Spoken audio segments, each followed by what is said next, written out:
Good morning. Thank you for joining us. Israel's Ambassador Danny Danon will deliver a statement. He will take your questions afterwards. Thank you.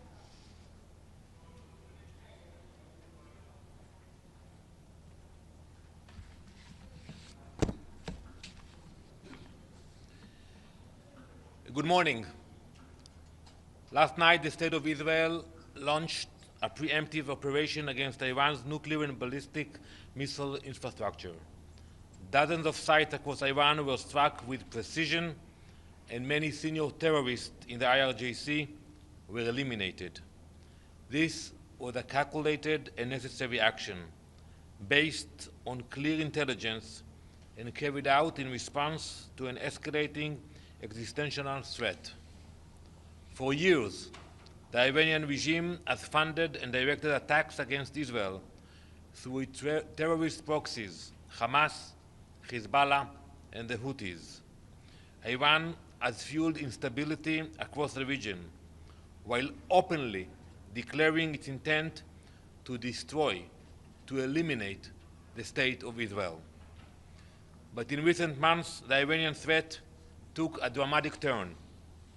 Iran advanced significantly toward nuclear weapons capabilities.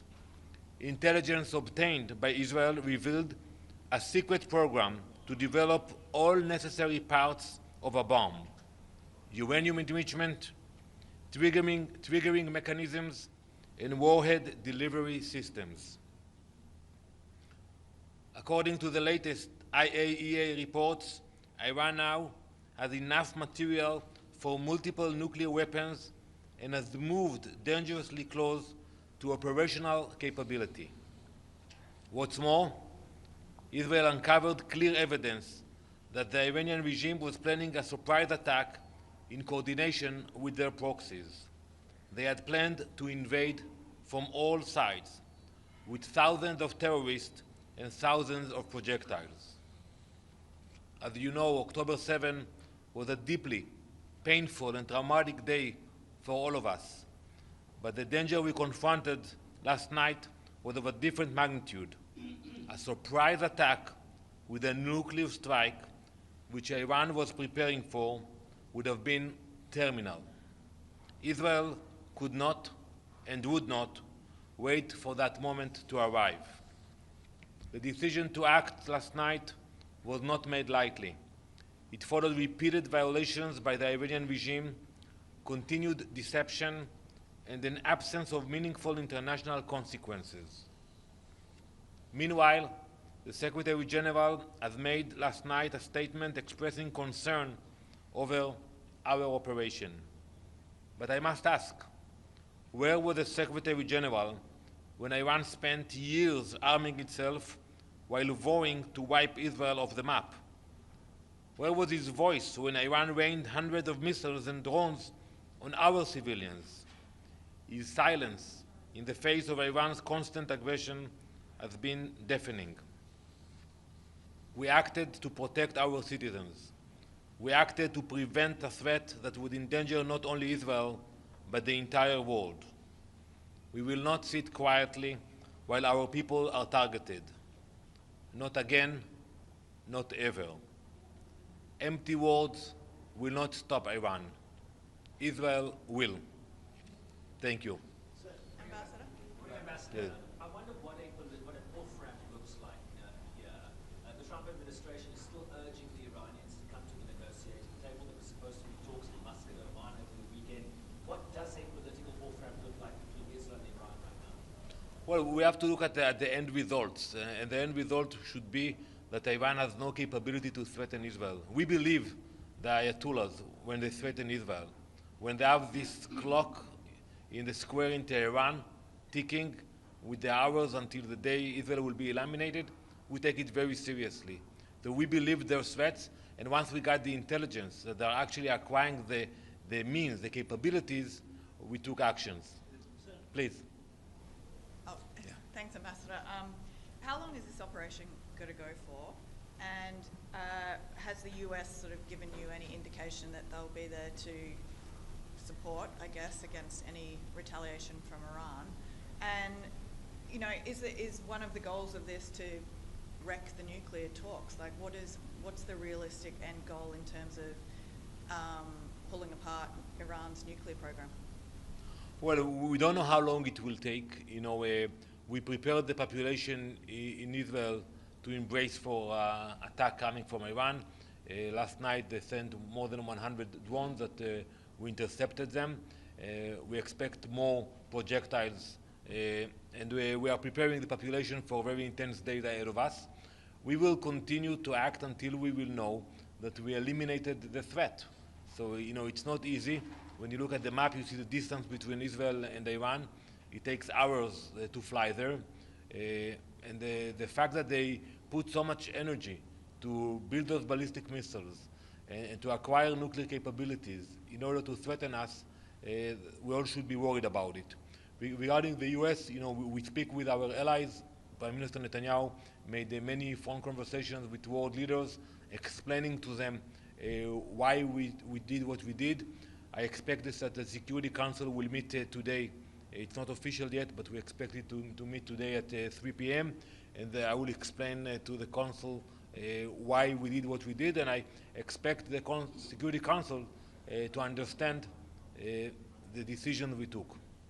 Yes, Dave.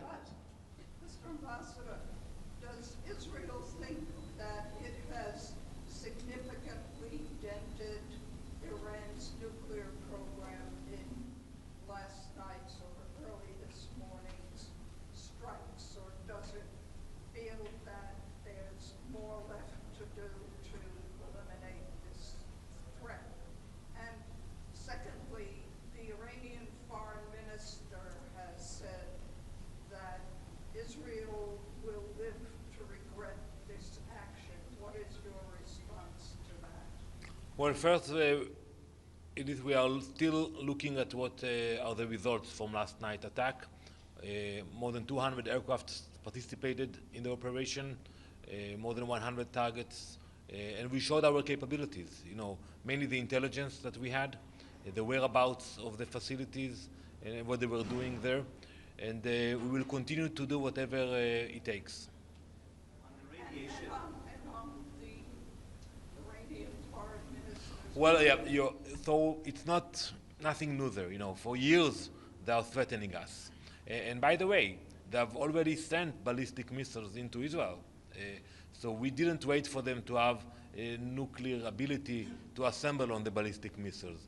But we take seriously those threats. That's why we took this preemptive attack. On the radiation, is there no worries that attack on these facilities, especially from Natanz? I'm from Isfahan. I know that area.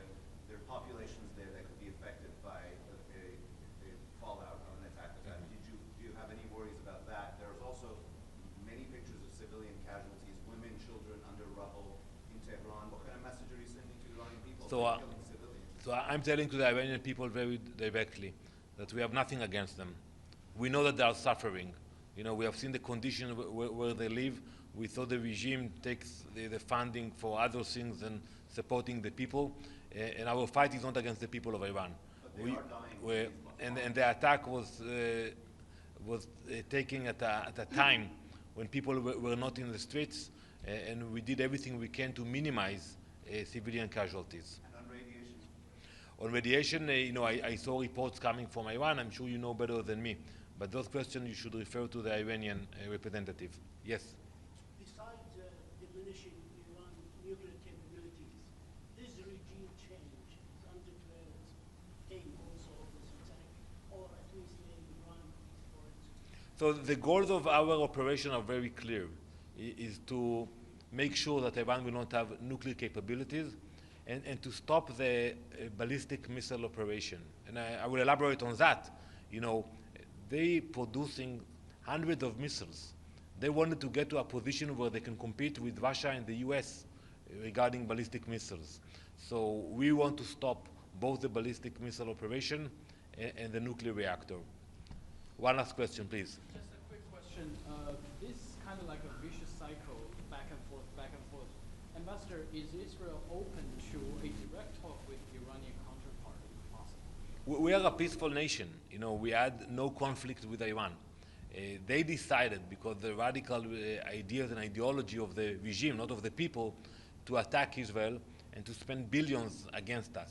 But we have no conflict with Iran, no dispute with the Iranian people, and one can ask themselves why they're spending so much time and funding to send those money to the proxies and to build the capabilities to threaten Israel. So Israel is willing to talk if they want. We are a peaceful nation. You know, we signed many peace treaties with many nations in the region. We hopefully will sign more treaties in the future. But when we see a radical regime that is threatened to annihilate us, we take it very seriously. Thank you very much.